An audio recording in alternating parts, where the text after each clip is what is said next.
안녕하세요. 제 아름다운 선물입니다. 오늘 소개해드릴 책은 개용목님의 병풍에 그린 달기입니다. 아이가 없는 박 씨가 고통받는 모습을 통해 전통적인 윤리의식이 나타나 있습니다. 병풍에 그린 달기. 개용묵. 사흘이면 끝을 내던 이 굵은 넋의 삼배 한 피를 나흘째나 짜는데도 끝은 안 났다. 오늘까지 끝을 못 내면 메밀알 같은 그 시어미의 혀끝이 또 오장육부까지 한바탕 핥아낼 것을 모름이 아니다. 손에 붙지 않는 배라 하는 수가 없다. 박 씨는 몇 번이나 이래서는 안 되겠다 마음을 사려먹고 놓았다가는 다시 북을 들어들고 쨍쨍 놓고 쨍쨍 분주히 짜보나 북 속에 잠긴 실은 풀려만 가는데도 가슴에 얽힌 원한은 맺혀만 가. 그만 저도 모르게 북을 놓고는 멍하니 설움에 잠기게 되는 것이다. 생각하면 참 눈에서 피가 쏟아지는 듯하였다. 하기야 애를 못 낳는 죄가 자기에게 있다고는 하지만 남편까지 이렇게도 정을 뗄 줄은 참으로 몰랐던 것이다. 어떻게도 섬겨오던 남편이었던고. 돌아보면 그게 벌써 10년 전. 시집이라고 와보니 남편이란 것은 코 간수도 할 줄 몰라서 시퍼런 콧덩이를 입에다 한 입 물곤 훌쩍거리지를 않나. 데님을 바로 칠 줄 몰라서 아침 한동안을 외로 넘겼다 바로 넘겼다. 남이 볼까 창피하여 시부모의 눈을 피해가며 짬짬이 코를 닦아주고 아침마다 데님을 척까지 주어 자식같이 길러낸 남편이요.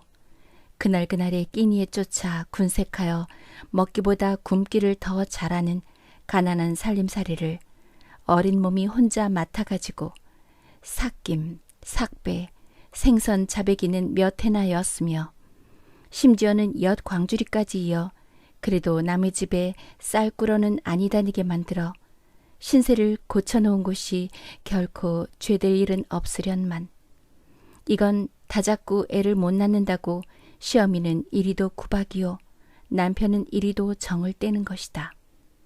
글쎄 네가 애를 낳고 싶지 않아 안 낳나.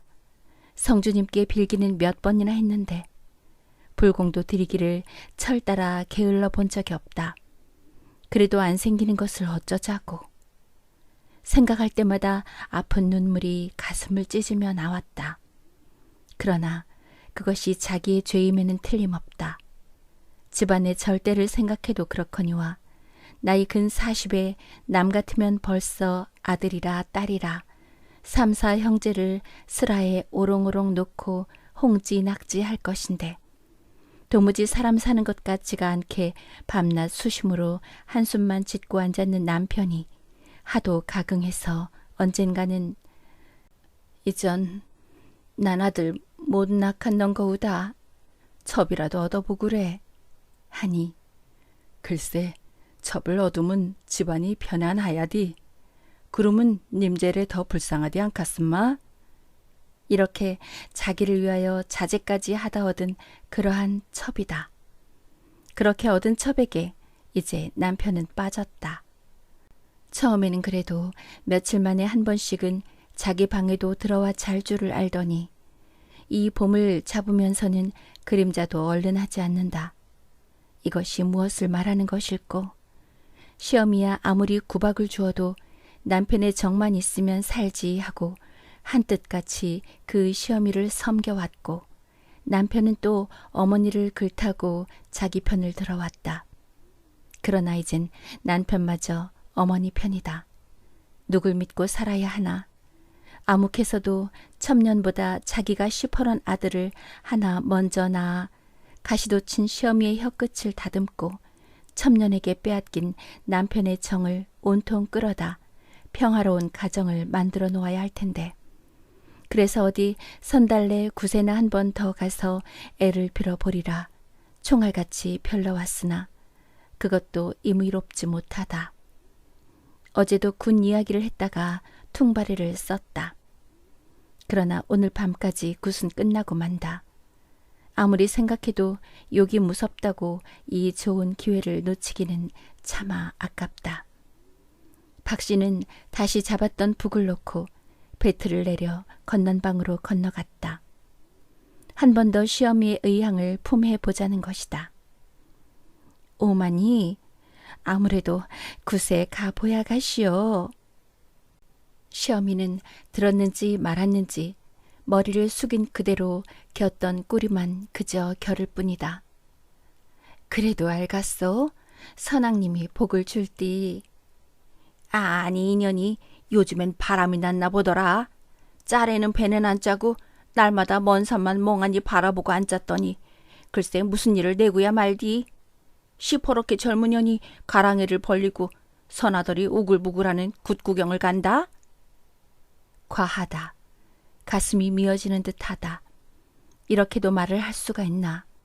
분한 생각을 하면 마주 대항을 하여 될 대로 되라 가슴속에 국인 분을 풀어도 보고 싶었으나 시어미의 말대답을 며느리 된 도리에 받는 수가 없다.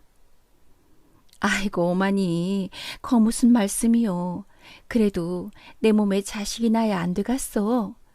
온낮에 오마니 젤에 아무래도 명미 한 대만 개지고 가볼래요. 아이고 참, 집안이 멍얼내면 배난이나 멍어디. 며느리 바람 일었는 데는 소문 냉기고 망할 건 뭐인고.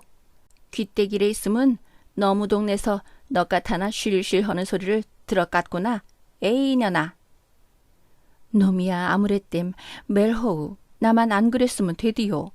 아무래도 갔다 올래요. 아 이년아, 아무래도 갔다 오갔다면 나 있는 데는 와서 이리 수선이냐 수선이. 응? 이년이 굿핑계를 대고 무슨 수를 푸이누라고? 다 알디 다 알아. 이년 내 오늘 저녁 선달래 굿을 어디 갖단 봐라. 내 집 문턱에 발을 못 들여 놓으리라. 본래 야래 미물이디 미물이야. 그래도 됐다온 년을 애미네라고. 박 씨는 더 말하고 싶지 않았다. 만일 남편이 이 소리를 들었으면 나를 환양년이라고 당장 내어 쫓을까. 아니, 아무리 정은 첩년에게 갈렸다고 하더라도 10여 년을 같이 살던 내 마음을 몰라줄 리는 없을 거야. 그 입에 담지 못할 험담으로 나를 집어먹으려는 그 입놀림을 남편이야 마뜩해 고지 들으리. 박 씨는 도리어 남편이 이 소리를 좀 들었다면 오히려 속이 시원할 것 같다. 아무리 몰인정한 사람이기로 애매한 누명을 뒤집어 쓰는 이 나를 보고 짐승이 아닌 다음에야 내 이 터져오는 가슴을 마음으로라도 어루만져는 주겠지 하니 남편이 그립기 그지없다. 장에서 돌아오기만 하면 이런 소리를 반반히 외어 바치고 가슴속에 서린 분을 풀어보고 싶다. 그래서 남편이 내 맘을 알아만 준다면 명미도 아니 줄 리 없을 것이니. 생각을 하며 박 씨는 가슴에 넘쳐 흐르는 울분을 삼키고 다시 배틀로 돌아왔다. 참으려야 참을 수 없는 눈물이 가슴을 핥히기 시작한다. 마음 놓고 실컷 울기나 하면 분이 풀릴까. 참기도 어려웠으나 참으려고도 아니하고 그냥 울다 보니 뱃바닥 위에는 어느새 벌써 은하수같이 기다란 해 그림자가 꼬리를 길게 달고 가로 누웠다. 뱃바닥 위에 해 그림자가 가로 누우면 또 저녁을 지어야 하는 것이다. 박 씨는 치마폭을 걷어들어 눈물을 씻고 일어섰다. 저녁을 먹고 나서도 남편은 돌아오지 않는다. 이제나 돌아오려나 문 밖에 나서니 은은히 들려오는 선달래 굿소리.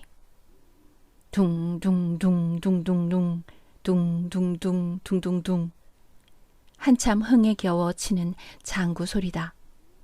이 소리에 박 씨의 마음은 더욱 초조하다. 그래도 달려가기만 하면 신령님은 복을 한아름 칵 안겨줄 것 같다. 아이, 그이가 오늘은 또 속상하는 김에 술을 잡수셨나 보지. 들락날락 기다리나 어둠이 짙어가는데도 돌아오는 기척이 없다. 박 씨는 안타까웠다. 어둠은 점점 짙어가는데 그러다 굿이 끝나면 하는 생각은 그대로 참지를 못하게 했다. 아이를 못 낳는 한 그러지 않으면 시어미의 그 욕을 면해볼 도리가 있을까.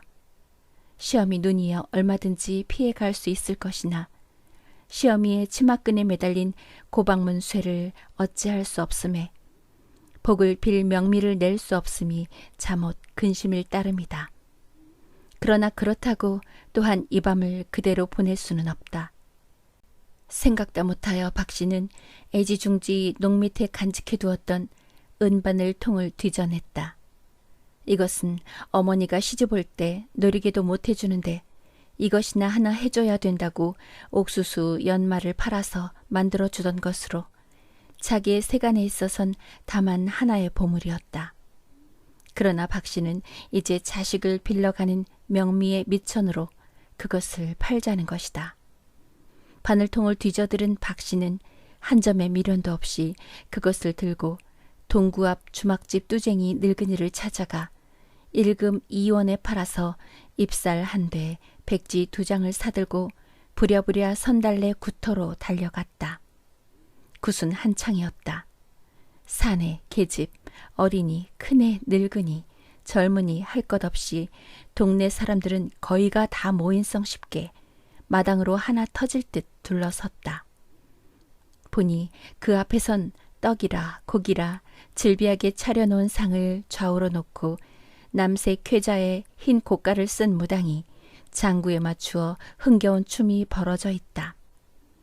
박씨는 선달래 마누라에게 온 뜻을 말하고 놋발이 2개를 얻어 담뿍담뿍 쌀을 담아 정하게 백지를 깔고 굿상 위에 받쳐 놓았다. 복을 빌러온 사람은 박씨 자기만이 아니었다. 남편이 알아서 묵구리를 온 색시, 자손들을 잘 살게 해달라 공을 들이러 온 늙은이, 소를 잃고 점을 치러 온 사내, 무어라 꼽을 수 없이 수두룩하다. 무당은 춤을 한참 추고 나더니 복 빌러 온 사람들을 차례로 불러 복을 주기 시작한다. 박씨는 8째 번이었다. 이 아들아!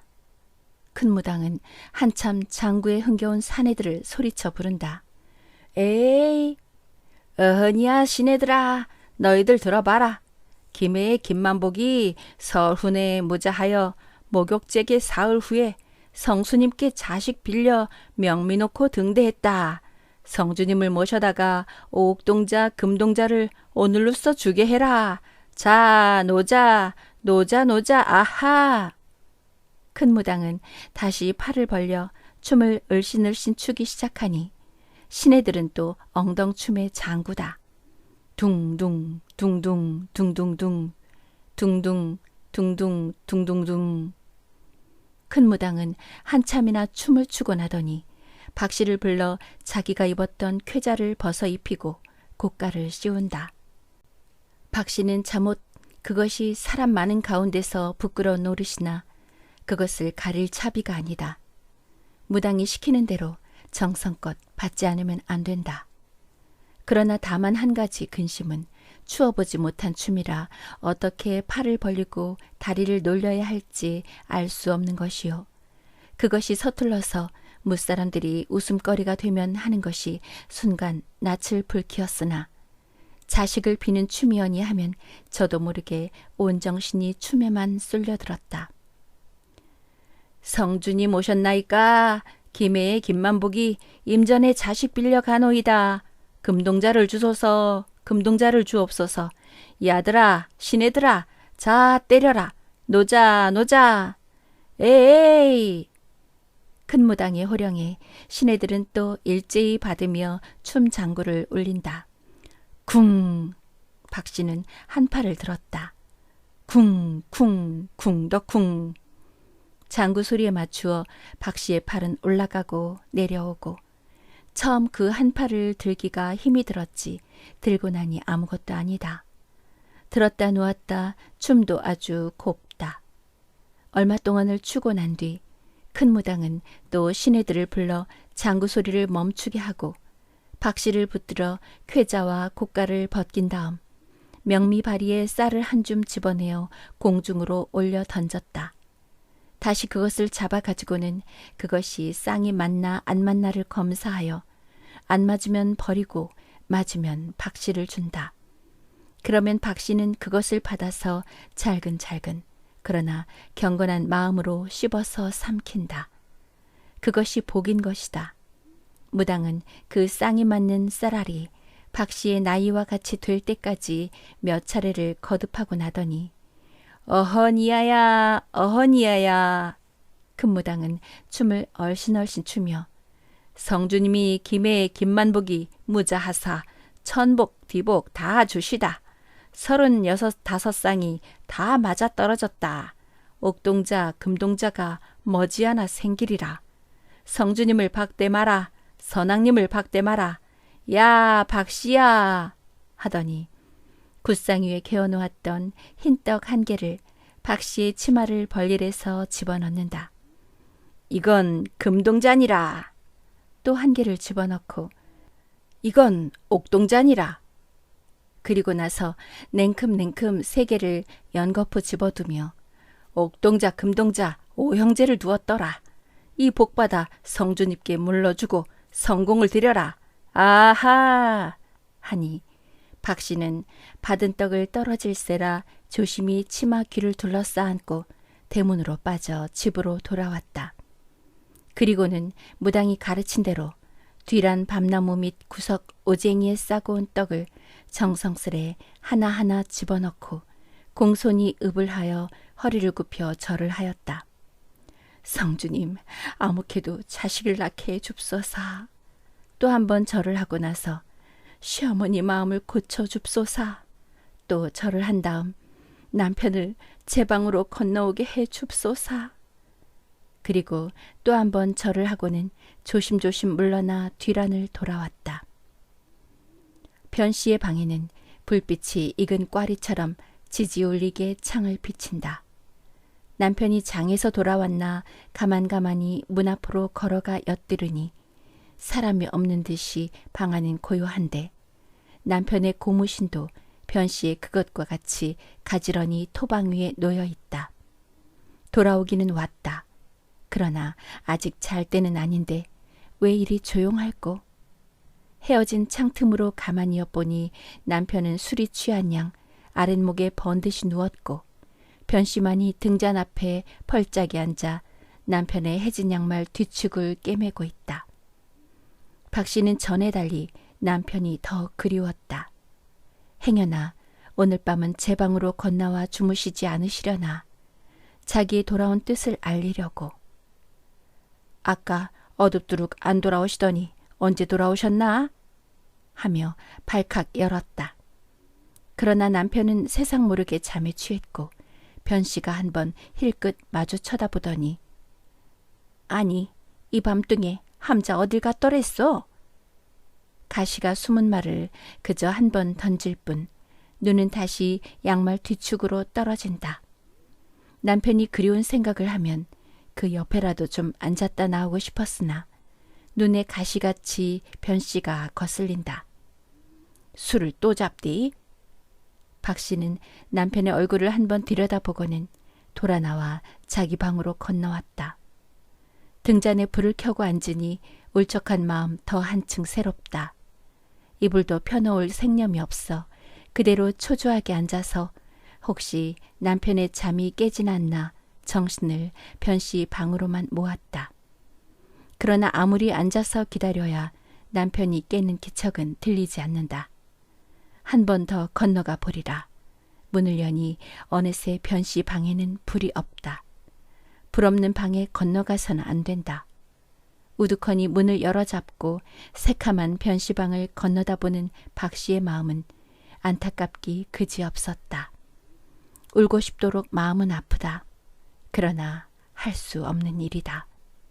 서러운 한숨을 저도 모르게 꺼질 듯이 쉬고 힘없이 문을 되닫았다. 새벽녘에야 겨우 눈을 붙였던 박씨는 참새 소리에 그만 잠이 깨었다. 처마 밑에 베겨 차던 참새가 포득포득 기어 나올 때면 아침밥 차비를 하여야 되는 것이 습관적으로 그의 잠을 깨우는 것이었다. 박 씨는 졸림에 주름지는 눈을 애써 비벼뜨며 뒤란으로 돌아가 제 삼태를 들고 부엌으로 내려갔다.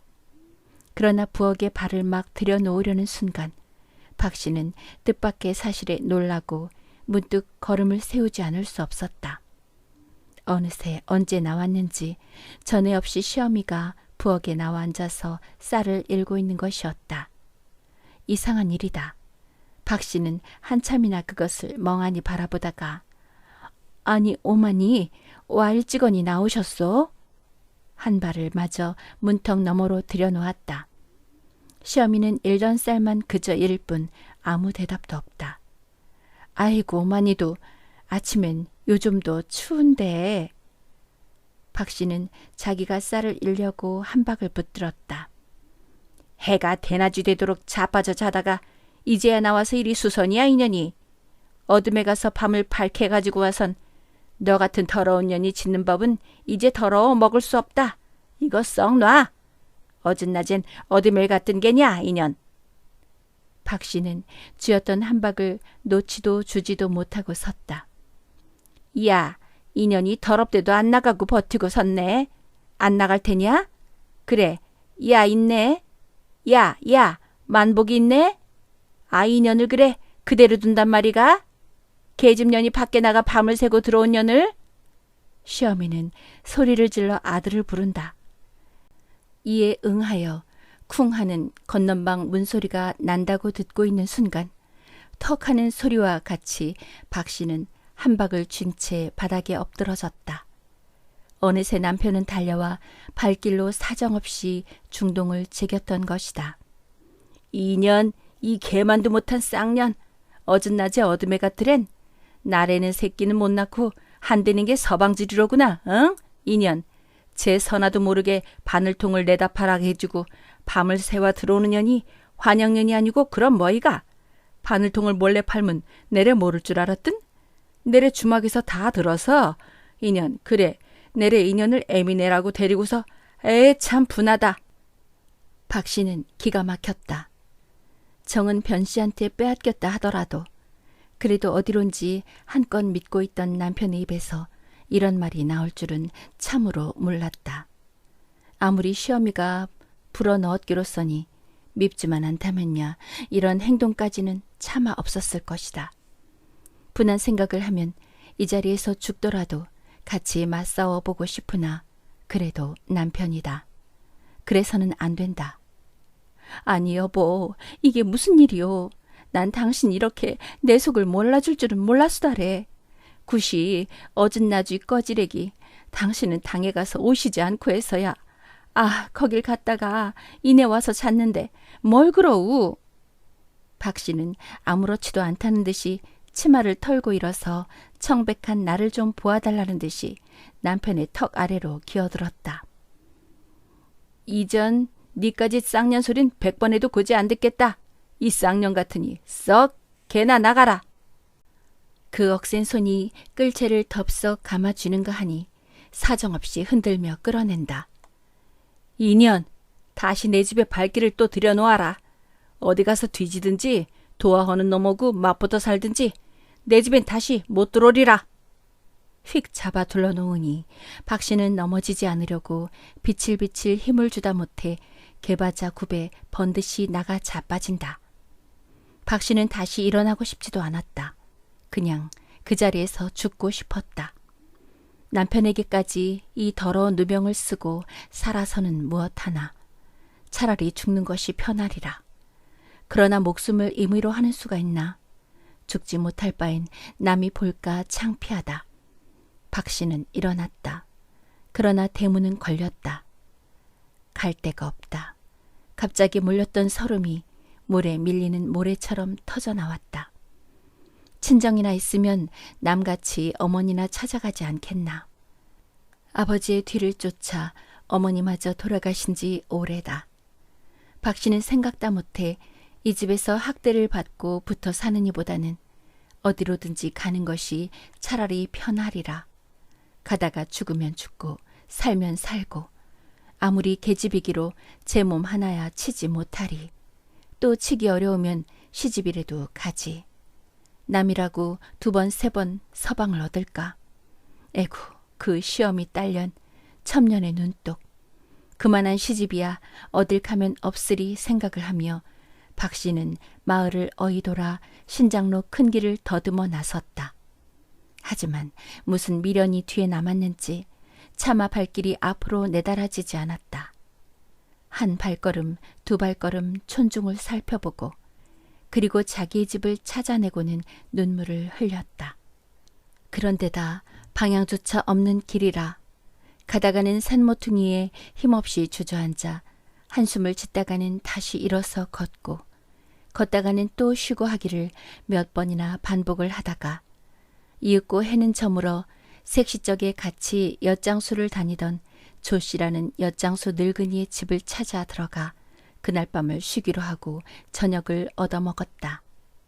그러나 먹고 누워서 피곤을 풀며 가만히 생각해보니 자기가 이까지 떠나온 것이 10번 잘못 같게만 생각되었다.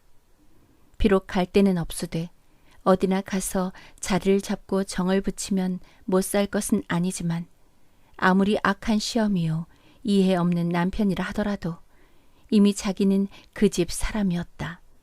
어떠한 고초가 몸에 매질을 하더라도 그것을 무릅쓰고 그 집을 바로 세워 나가야 할 것이 자기의 반드시 하여야 할 의무요 짊어진 책임 같았다. 욕하면 먹고 때리면 맞자. 욕도 매도 다 참으면 그만이 아닌가. 내가 왜 그 집 대문을 떠나 시퍼렇게 젊은 년이 네 집이라고 이 늙은이네 집에서 자려고 할까. 그만 것을 참지 못하여 마음을 달리먹고 떠나온 것이 여간 마음에 뉘우쳐지는 것이 아니다. 병풍에 그린 닭이 회를 치고 우는 한이 있다 하더라도 나는 그 집은 못 떠나야 옳다. 죽어도 그 집에서 죽고 살아도 그 집에서 살아야 할 몸이다. 박 씨는 다시 발길을 돌렸다. 이미 어둡기 시작한 날이라 20리나 걸어야 할 밤길이 저기 근심되었으나 가다가 죽는 한이 있다 하더라도 아니 돌아설 수가 없었다. 아득한 밤길을 헤엄이나 치듯 갈팡질팡 어렵스러 마을 앞까지 이르렀을 때는 밤은 이미 자정에 가까웠으리라.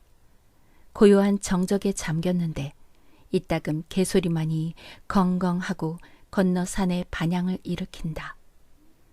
박 씨는 요행이 주막집에 불이 켜 있는 것을 보고 달려가 아직 주머니 귀에 남아있는 바늘통을 판 밑천으로 양초 2자루, 백지 5장을 사들고 우선 뒷산 선앙당으로 올라갔다. 자기의 지금까지의 그 잘못을 선앙님께 뉘우쳐 보자는 것이다. 초에다 불을 켜서 선앙님의 앞에 가지런히 한 쌍을 꽂아놓고 공손히 읍을 하고 서서 오늘 하루의 지난 일을 눈물을 흘리며 뉘우쳤다. 그리고 시어미의 마음을 고쳐달라 빌고 남편을 이해시켜달라 빈 다음 아무렇게서 자손을 보게 하여 남편의 그 수심을 하루바삐 풀게 해주고 집안의 대를 이뤄달라 간곡히 빌었다. 그리고 다시 절을 하고 나서 백지 5장을 연거푸 소지를 올렸다. 그런 다음 집으로 발길을 돌리며 내려다보니 남편의 방에도 시어미의 방에도 아직 불은 빨갛게 켜져 있는데 오직 자기의 방만이 홀로 어둠에 쌓여서 어서 주인이 돌아와 밝혀주기를 기다리는 듯하였다.